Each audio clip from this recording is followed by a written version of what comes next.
এতক্ষণ বললাম কোরআনের কথা সবকিছু বলি, এবার আমার পক্ষ থেকে একটা দাবি করব। আমার পক্ষ থেকে দাবিটা করব।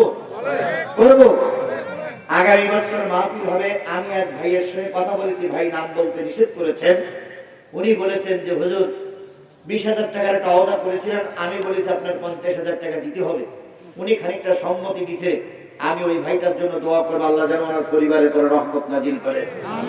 আগামী বছর মাহফিল হবে, এই টাকাগুলো যা বাঁচবে আর আগামী বছর সবাই চাঁদা দিয়ে মাহফিলটা সুন্দরভাবে করতে বেরাজি আছেন তো?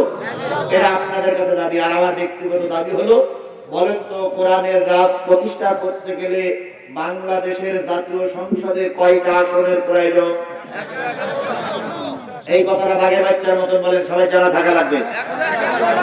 151টা আসনের দরকার, তাই না ভাই? 151টা আসন না হলে কোরআনের রাজ প্রতিষ্ঠা করা যাবে না।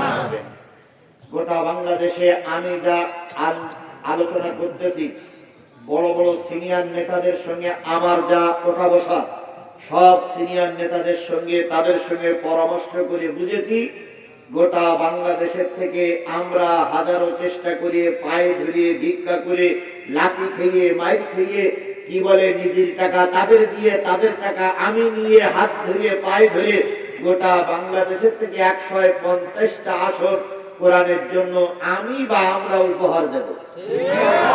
ইনশাআল্লাহ বলেন, ইনশাআল্লাহ বলেন। তার ভিতরে আমার সাতক্ষীরার 4টা আমরা কোরআনের জন্য দেব।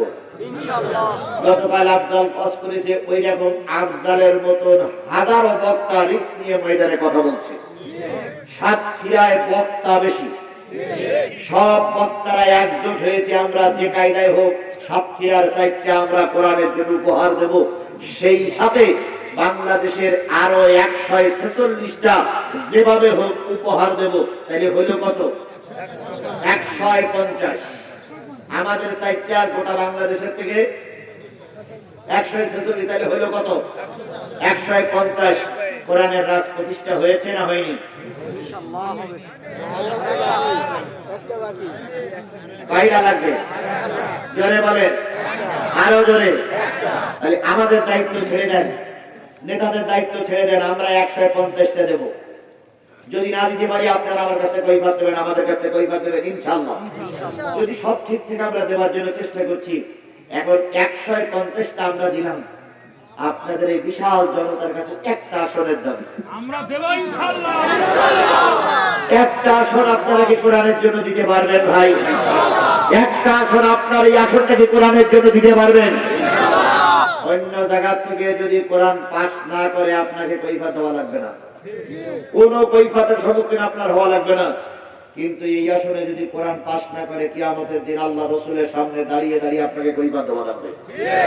আমার সাতক্ষীরার আসন যদি ফেল করে আপনার কৈফিয়ত দেওয়া লাগবে না, কারণ আপনি সাতক্ষীরার মানুষ না, আপনি বগুড়ার মানুষ। আর বগুড়ার সব জায়গার কৈফিয়ত আপনার দেওয়া লাগবে না, আপনার আসনের কৈফিয়ত আপনাকে দেওয়া লাগবে। এই জন্য আপনি কি পারবেন ভাই এই আসনটা কোরআনের জন্য দিতে? কারা কারা পারবেন একটু দুই হাত উঁচু করে দেখা, জোরে একটা তাকবীর হবে বা নারে তাকবীর।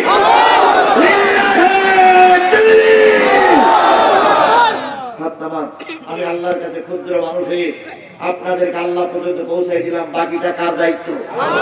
ওয়া তৌফিকি ইল্লা বিল্লাহ ওয়া আখিরু দাওয়ানা আলহামদুলিল্লাহি রাব্বিল আলামিন। সূরা ফাতিহা পড়েন সবাই। বিসমিল্লাহির